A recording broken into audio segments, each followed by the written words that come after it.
I had a group of young aspiring entrepreneurs over in Bangkok, actually in Thailand. They got together, about eight of them, and they started playing. And about halfway through, they're going, "Hey, this is not really what I thought entrepreneurship is. We thought we'd be doing deals, and there'd be like these great. We're actually just learning how to like manage cash flow and like scrape by and survive these events and stuff." I'm like, "Yeah, welcome to the real world. This is what actually entrepreneurship is like." And this perception that it's glamorous and fun, and you get to fly around the world, preferably in a private jet. Welcome to the show, Igor. How are you doing? Doing great. Thanks for having me. Appreciate it. Thank you for being here. You are a startup addict. You're an entrepreneur. You've done so many wonderful things, but you're also the creator of a new board game that's coming out, Entrepreneuropoly. Tell me about this board game. Yeah, so that's a funny one to start, right? Because it's just such a left field thing. It's a board game I came up with. Actually, I built it 15 years ago. Would you believe it? I was a very different person then, and I was in a very different state in terms of where I was as an entrepreneur. But the idea came to me that there was a board game at the time. It's still around, from Robert Kiyosaki, Cashflow 101, which was great. I used to play it when I was in my late teens, early 20s, and it helped me. And I loved his books and his advisors. And I got into real estate that way in my early 20s. And I loved the game, but I thought it was like it just didn't take it to the next level. And so when I had my sort of mid to late 20s, when I had a few experiences under my belt, both good and some pretty nasty crashes, I wanted to take that experience and make a board game out of it. And so I had this idea, and even the name of it I came up with back then, Entrepreneurpoly. But then I just put it on the shelf for 15 years, and it gathered dust as I went on my journey up and down, a few more crashes, a few more burns, a few more school of hard knocks. And then after exiting my company, expanding overseas, exiting my company early last year, I felt that maybe it's time to dust it off again and revisit. And so I did that, and I hired an amazing team to help redo the mechanics and really improve the play a bit and what it's teaching you. And then it's just, yeah, it's soft launch now, and hopefully big launch before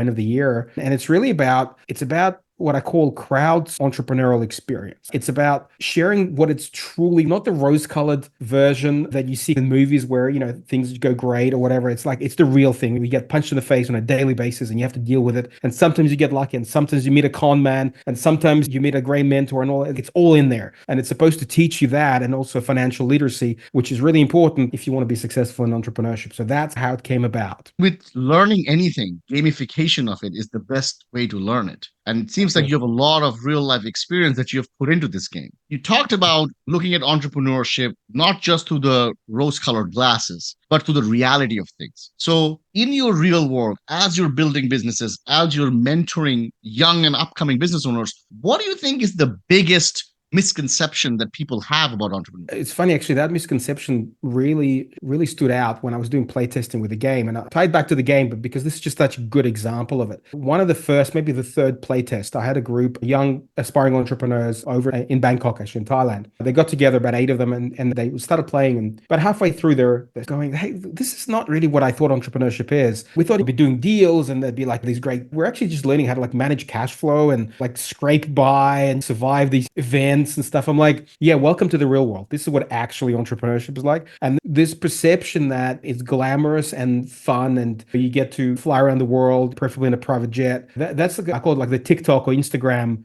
fallacy, right? It's not real. And so the real entrepreneurship is a grind. It is a very hard grind. And I think that if you realize that early, if you embrace the grind, and I'm sure we'll talk about it, but it's the same thing with your health and your body and all of that. If you embrace the grind, the results come as part of that grind. It's not really the other way around. Does that make sense? 100%. 100%. So many people are drawn towards entrepreneurship because of some of those Instagram videos, right? Somebody has rented some airplane for an hour. They have got some monopoly money in their hands, and they're fanning themselves. And people think that's what entrepreneurship is like. The lure is just work 1 hour a week and you can make like $1 billion.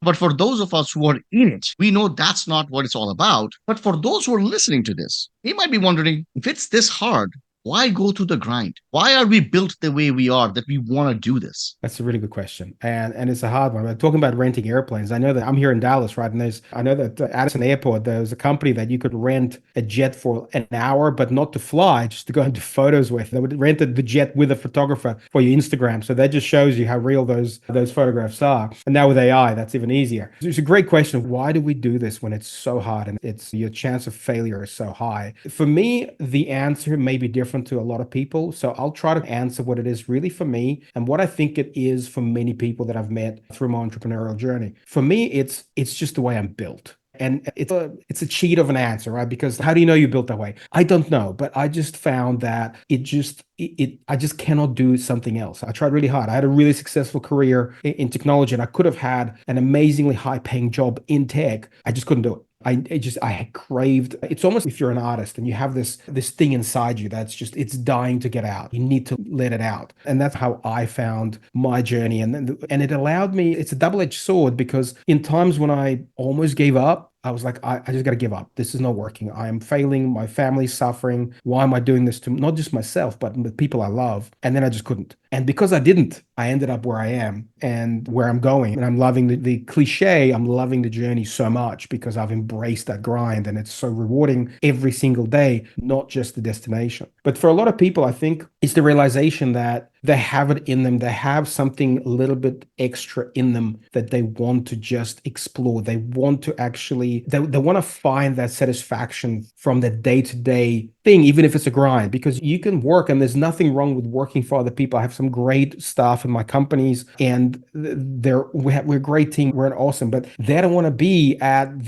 the front of the line taking the punches, right? They're happy for me to take the punches and I protect them from it. We work great as a team and there's nothing wrong with that. It's just figuring out have you got what it takes and are you prepared to embrace it? And because if you are, the journey is like more rewarding than you could ever imagine. So that is why I think some people pursue with it, even though it's hard, because they realize either through other experiences or through their own that it's just so unimaginably rewarding, but you don't know until you actually go down that road. It's so interesting you say that because both our journeys, we had jobs before. And at some point, there was a defining moment, maybe not one pivotal moment, but maybe a series of moments that made us realize, you know what, we meant to do something else. I always have a very hard time articulating that to somebody else when they say, how do I know if I'm ready? I feel like I want to do something, but I'm not really sure. When you're looking at your journey specifically, what was the thing that made you feel like, you know what, I'm doing great and this life is wonderful, but I know I am meant to do more? Can you tell us a little bit about that? Sure. It's interesting. It probably goes back to, like I said, a very underlying personality thing that I have had for a very long time, even when I was growing up in the Soviet Union, which was not very embracing of entrepreneurial spirits. But I would say that having learned some pretty harsh lessons, I will also say for this particular question that sometimes it's really good to have a job and pursue your creative side on the side so that you don't risk destroying your life by pursuing something that is not guaranteed. And I think in the modern age, that's becoming more and more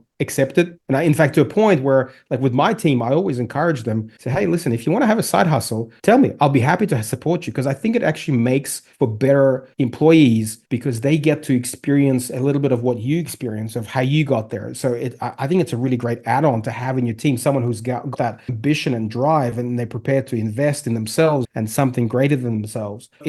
I think it's something that you have to try. You have to find a way to experiment with it without it costing you your family house. Because I've made mistakes in the past where I had very expensive lessons because I went all in. I bet all my money. I borrowed my parents' money and then I lost everything multiple times. And that is a very painful experience to go through. And I wouldn't wish it upon anyone. If I had to do it all over again, I would find a way to experiment on the side, especially in this modern day age of working remotely and having all this time on our hands and having AI at our fingertips and all of that. I think it's really, I think it's more available to people now than ever in the history of the world. Absolutely. And I struggled with that myself too. For me, it was the opposite. I was all in. I couldn't, you and I both went all in, but I'm saying opposite in terms of what would we think is the smarter way to go about things. But I think it's also my personality. I just can't have two legs in two different boats at the same time. I need to know I'm in this boat and I'm sinking or swimming while I'm on this boat. So going back to your point, I think it depends a lot on the personality type as well. I don't know. Maybe I'd be too comfortable if I already had that cushy job, but it depends on a person to person. And then maybe I used to be more like that. I really was. And what changed for me is having kids. Once I had a family, I was like, I can't do this all in thing because if I lose it, how am I going to look after my family? And so for me, that was a really defining. You asked earlier about those defining moments. That was one of the most defining moments is becoming a father and really knowing that it's so much more than just me from this day forth. And that changed me and it made me make better decisions and a bit more risk averse, even though my personality is still just all in. But there's still that enough risk aversion to just be a little bit more paranoid. And I really do think that I've become better at making decisions from that point forward, and it resulted in a better reward, even though my tendency is just go all in. Tell us about the moment when you have a job, life is good, money is good, you're feeling like I'm meant to do more, and now you have decided to be an entrepreneur. Did you know what you were going to do? It's interesting. That's a really great question. There's a lot of people, and people ask me. I have friends, family, other random people, whatever, people I mentor. They ask me like, how do you? Well, they come to me with an idea. They go, "This is going to be great. This is going to work." I'm like, "Well, are you sure?" Because I was that. I'm like, I was so convinced in the past, and I was very good at convincing others, and except maybe sometimes my customers. And I had quite a few businesses that flopped completely because of that. And I think the idea is I've just become a really big fan of experimentation and feedback, which is why I love agile approach in project management, lean startup approach, all those things that allow you to test, get feedback, move on, and iterate really fast. I think the key is to create an MVP and really figure out, are people willing to just pay you for this? Whatever it is you think you have this great idea. The worst mistake I have, and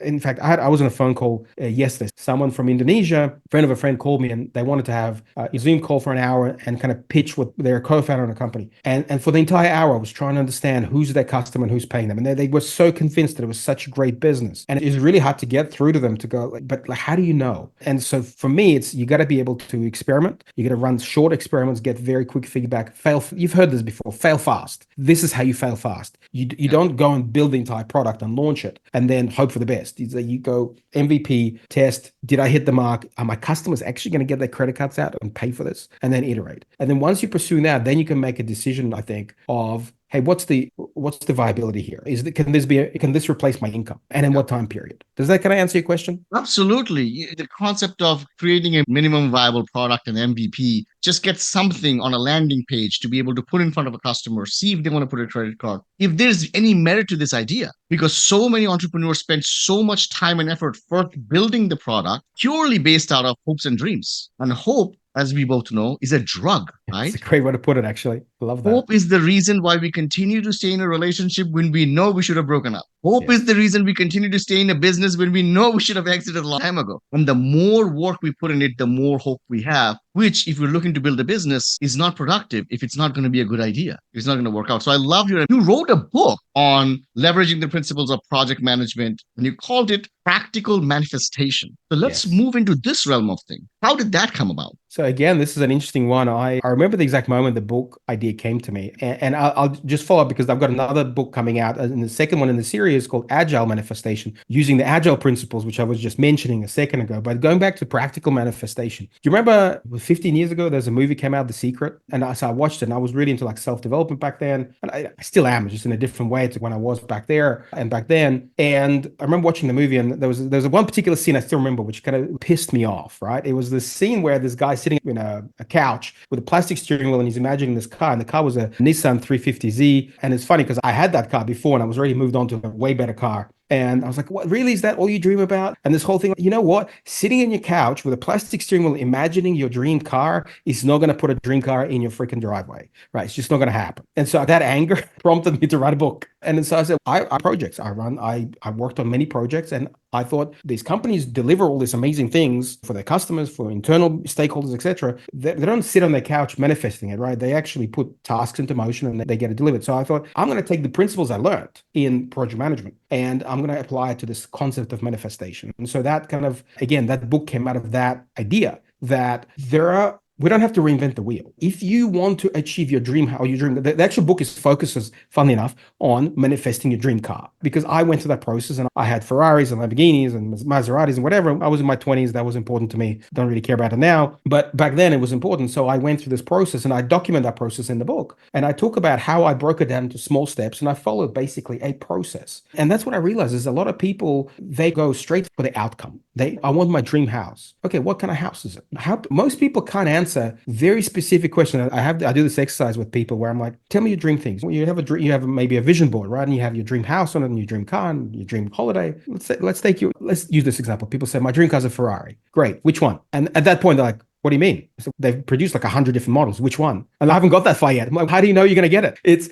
like you can buy toy Ferrari. Is that enough? No. I said, okay, you can buy like a rundown, like a wreck for 10 grand. I don't know, I guess. Is that the one? No. Okay. And you go through the process again, it's outlining what you actually want to achieve and then building your pathway to achieving that. And to me, in corporate, and you come from corporate, you've seen this, like there's a process that delivers all this value to companies. Why are people not using it in their personal life? And that's what kind of prompted that. If that answers a long way to answer that question. 100%. It's funny you talk about your feelings about the movie The Secret because I remember first watching it too and feeling so confused and angry at the same time because it was brought up to me by a friend. And like it was literally being treated at the time when it came out as some secret information really that has just been leaked. And I will never forget it. This friend came to me and he was like, "You're not going to believe this. Like I saw a movie. You can do whatever you want." And as childish and naive as it sounds, at the moment I was like, "Really?" And then we started watching into it, and 10 minutes in, I'm like, what are we talking about here? We just sit there and think about stuff. There's a reason why that book is a bestseller. There's a reason why the movies is something we're still talking about a podcast 20 probably years later. What do you think it is about human psychology that speaks to that level of desire that maybe if I do think enough about it, it'll happen? I will use an example of that. This happened only a couple of weeks ago. I was on school.com because I read a lot about it. I'm like, I want Alex Hormozi, invested in it, yada, yada. So I went and I wanted to have a look. And I found some people that have a fairly high end, maybe $1,000 a month kind of groups, and they have 20, 30, 50 members. I'm like, oh, okay, interesting. They got people to buy into it. And I go and they have links to like their TikToks. And I won't forget this one. I don't remember this guy's name, but I laughed so hard when I saw it. He sells this course on how to, I don't know, make money on something. And then his first video on TikTok is he's waking up in bed and he's, today I made $25,000 and I'm still in bed and he's got messy hair. And I'm like, there's a sucker born every minute. And it was a movie, a DVD back 20 years ago. And now it's a TikTok channel. People, I think, are attracted to the idea that they don't have something because of some magic trick.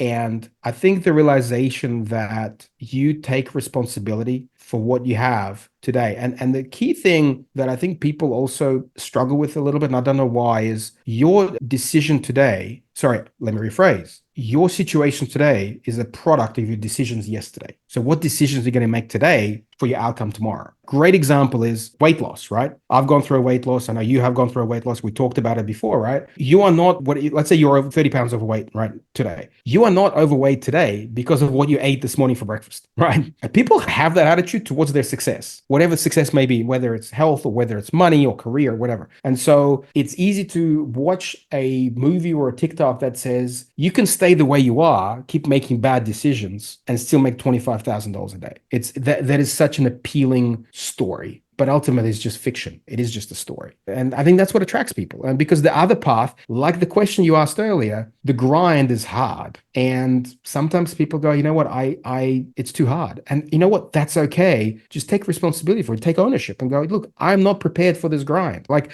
I'm not prepared to go to the gym 6 days a week to do a bodybuilding competition.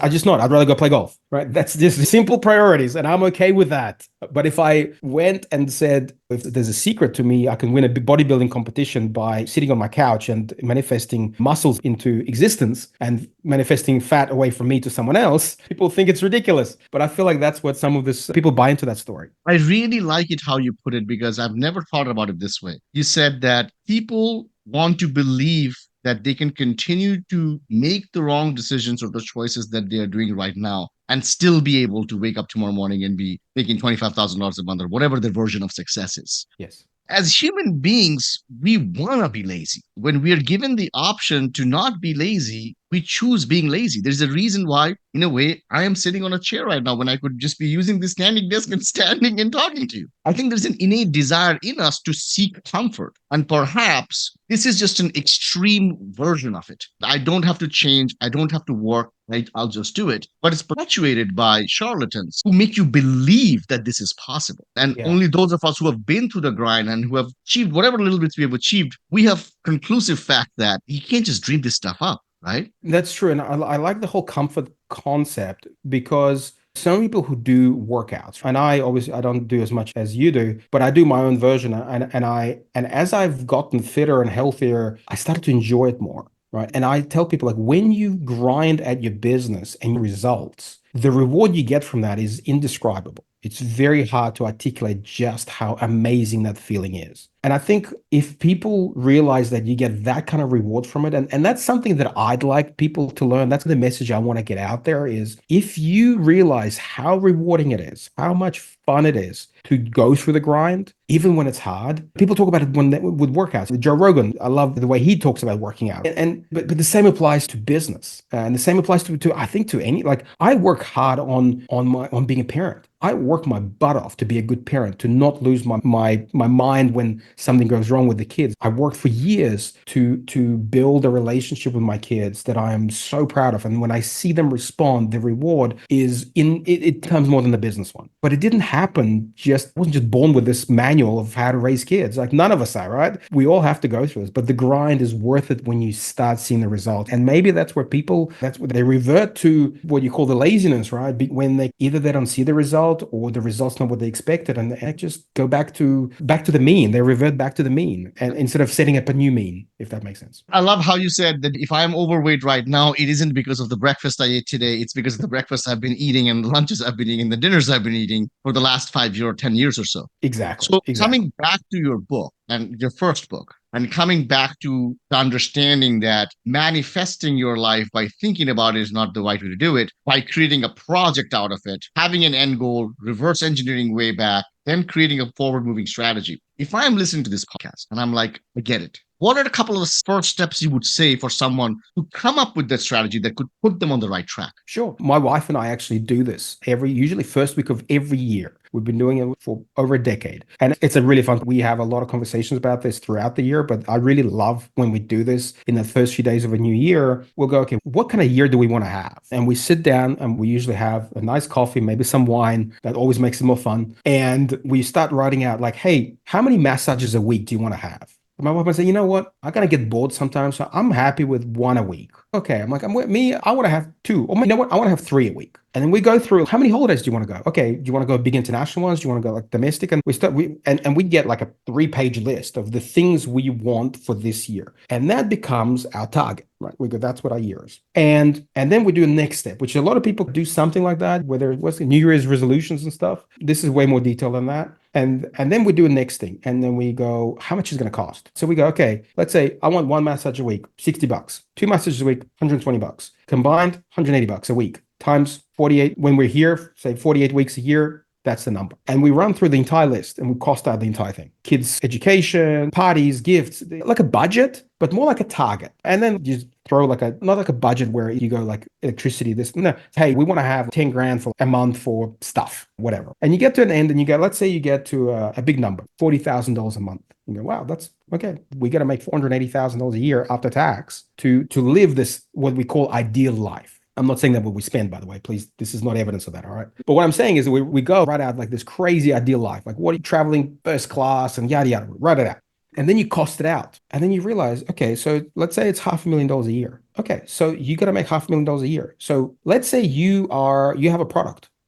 Or I want to create a product. I want to create a product that costs $1,000 and I make $500 profit. It's pretty easy to work out how many of that product you have to sell to achieve that amount, right? So you start, as you said, reverse engineering the entire process. And the amazing thing when you do that is you realize that the goal is not so unattainable. And this is like when I'm saying some of these numbers, and we've come up with some of these numbers in the past. This is like the most insane rock star life that we could literally dream up of after a bottle of wine. And okay, $500,000. All right. Yes, it's deep, but it's not like 10 million. It's not 100 million. I don't need $100 million yacht. It's like, it doesn't interest me, et cetera, et cetera, et cetera. I don't need a $1 million Ferrari, just whatever. So my advice is start getting specific, not just with what you want. What does it take to get what you want? Because when you realize that what does it take to get there, that to me is the real decision point of you being truly honest with yourself. Am I prepared to do what it takes to get there? I'll give you an example. A lot of people say they want a private jet, from what I heard. I'm like, okay, for you to get a private jet, would you give up time with your kids because you have to work extra 20 hours a week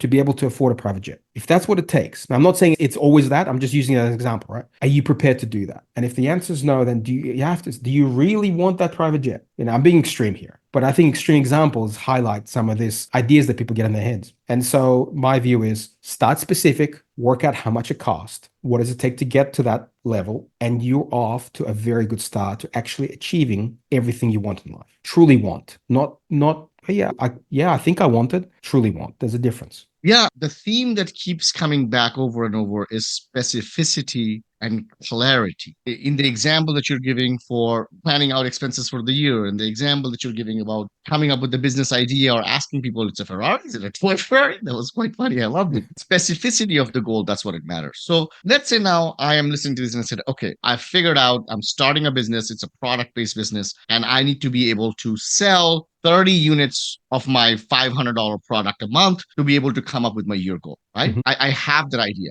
Creating the product is under us, under our control, right? Sometimes distribution and sales isn't, right? Someone might be saying, okay, what are my next steps to be able to understand how to hit those numbers? Do you have any techniques that you talk to your teacher students about that they can go about and maybe get their first client, or if they're stuck, creative things they could do to get more sales? I think it actually continues on. That theme just continues down the line until you get to the smallest unit possible, whatever that may be for your business or your product or etc. In this example, let's say you need to sell 30 units a month. Let's say so what does that mean? Is it one a day or is it 10 a week? Because there's going to be like whatever it is. Okay, let's say it's every day you need to sell this. What does it take to sell that every day? Do you need to have, this is just, now it's a funnel conversation, right? To make one sale a day, you need to have 5 people that get a free trial or whatever, right? And then for 5 people to get a free trial, you need 20 people at the top of the funnel, 5 middle of the funnel, you get 1 sale at the bottom of the funnel, right? Okay, so it's not that you need a sale a day, you need 20 leads to come into your funnel, right? So you keep going back, okay, so to get 20 leads,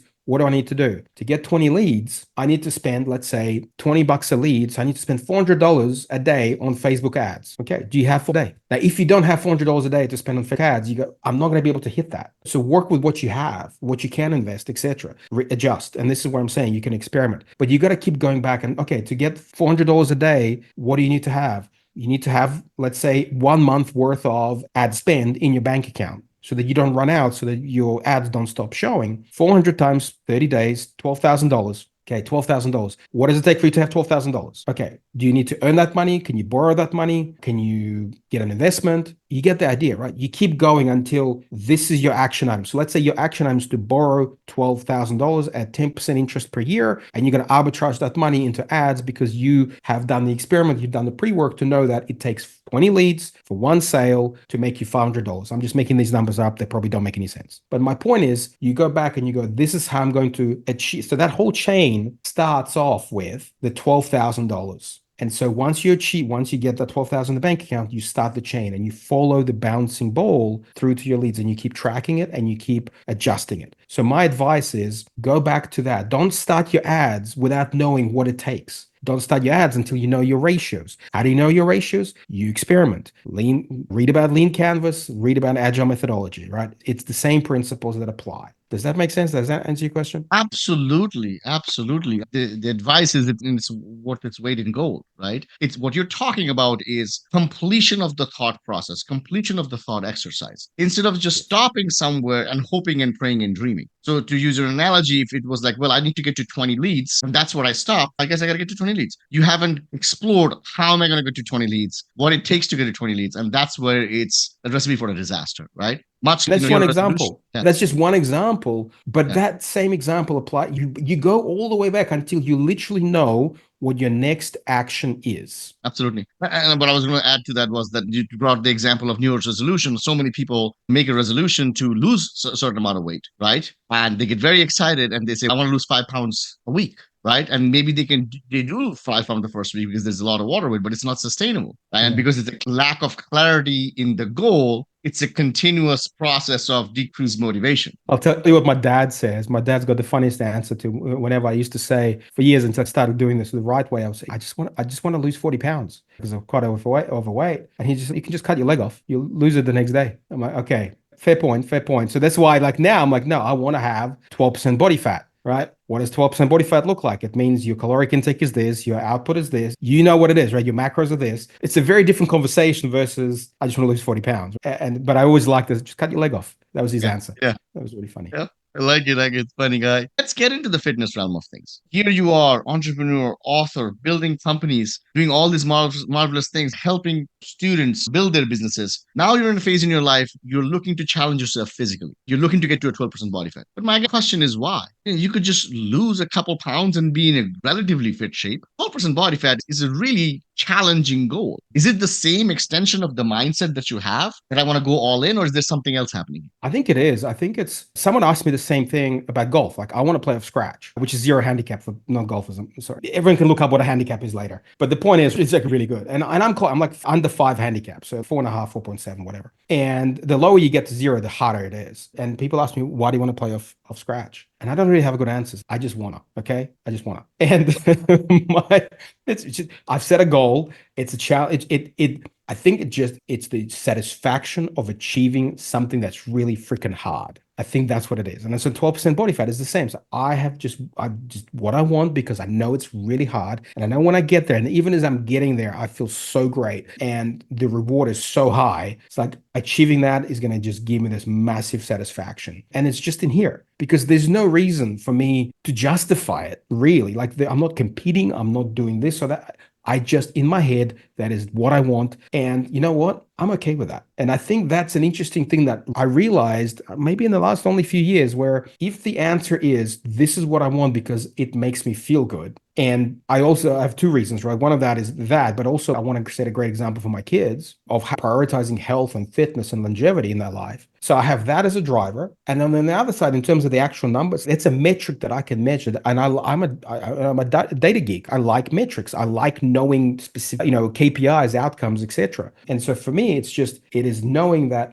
that's what I want, and I'm okay with the fact that that's what I want. Does that make sense? Because a lot of people, they'll justify it like, because of this, because of that. No, be honest with yourself. If that's just what you want, just say that is what I want. There's nothing wrong with that. Why do you think more people have the tendency to want to justify? I think because it gives them an out. I think people justify that. That's my feeling. Let's say my personal experience. I used to justify things so that when I don't achieve it, I can say it's because of that, because I got that wrong, that I justified failing. I think when you internalize it, go, this is what I want, this is what my mission is for myself, you have no choice. You don't leave yourself a choice except to pursue what it is that you want. And to me, that's the differentiation between justifying what you want. Ultimately, you have to be honest with yourself. It's going to be inside your mind, the real reasons, the real justification, the real excuses, if that's what it comes down to. And so for me, I want to not leave excuses on the table. I just want to say, this is it. This is the only outcome that's acceptable. We can tell whatever stories you want to tell the rest of the world, but in our heart, we always know the truth. I can never hide from myself. And that's what you're alluding to.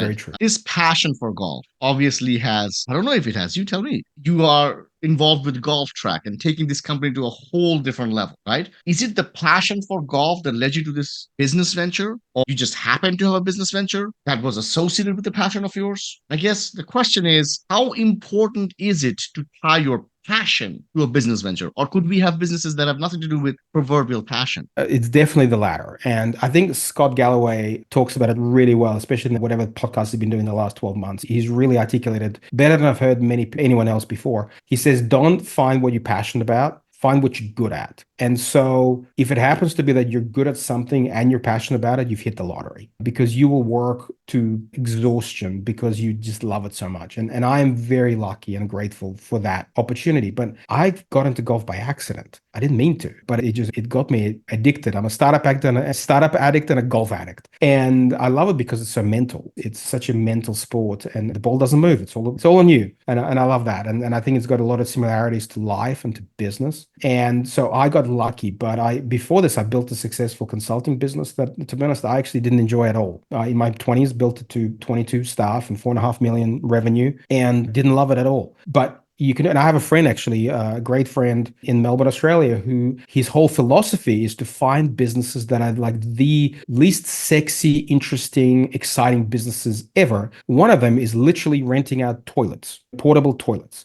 And he makes millions with it, literally millions of dollars of profit renting out toilets. I don't know if anyone can get truly passionate behind that. but it's a great business. It's a really the fundamentals are phenomenal. So what he is passionate about is finding businesses that have those kind of fundamentals. And so that's what his passion is driven not so much by the business and the industry it's at, but by the process of how it gets to the outcome that it gets. And I think that's an interesting distinction to make for yourself if you are looking to get into business, entrepreneurship, etc. It's not necessarily what you're passionate about. What I'm passionate about, I used to be very passionate about Formula One. Doesn't mean I'm going to get into the Formula One business, right? Get passionate about the things that are really important in business, such as processes, systems, profitability, cash flow, finding a great deal, selling, number one skill, selling, sales, influence, etc. Being a leader, hiring great people. Get passionate about those things. Go all in developing your skills in that. Find satisfaction in that process. And the outcome of that will be a business in any industry that will be successful and will make profit.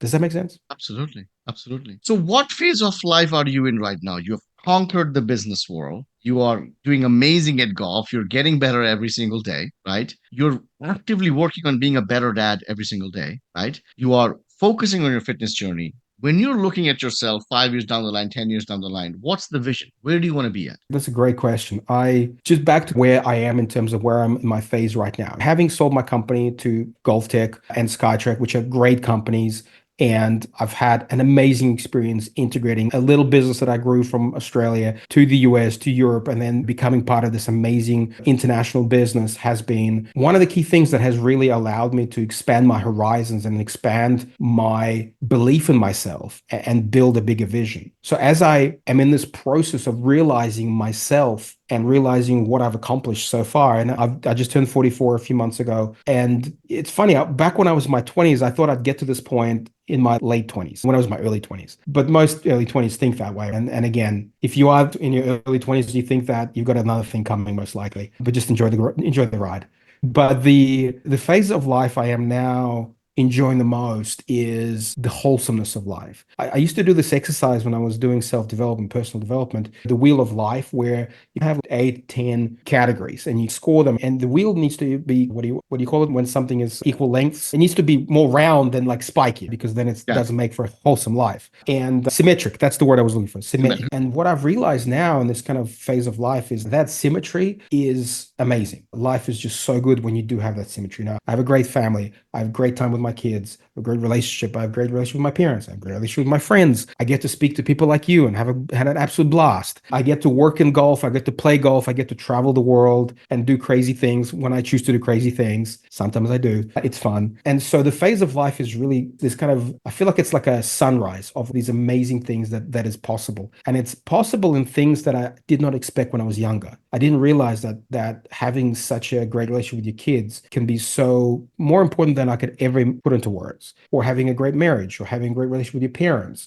or with your friends, etc., or having adventures in life, as well as having financial success. And then having financial success to have time freedom, so you can spend that time with the people that are important to you, but also in activities that are important to you, hobbies and things like that. So it's this wholesomeness that I found in my phase of life that is number one priority. And so the vision I built for myself is to continue having that symmetry, so having satisfaction in all these different facets of life. But my really big long-term BHAG vision is one day to be in venture capital and to back companies that create AI, robotics, things that kind of free up our time to go play golf. That's my vision. I love the idea, and I love seeing what's happening in the market right now with AI, that the future, yes, robots could take over the world and kill us all. There's a chance. But my hope and my vision is really that it's actually going to give us time to fill that wheel up for a lot more people. And that's my vision, is to find and back those kind of companies in the future that allow humanity, all of us, to really enjoy life even more, so we're not grinding away as much. But we can if we choose to. Absolutely. Or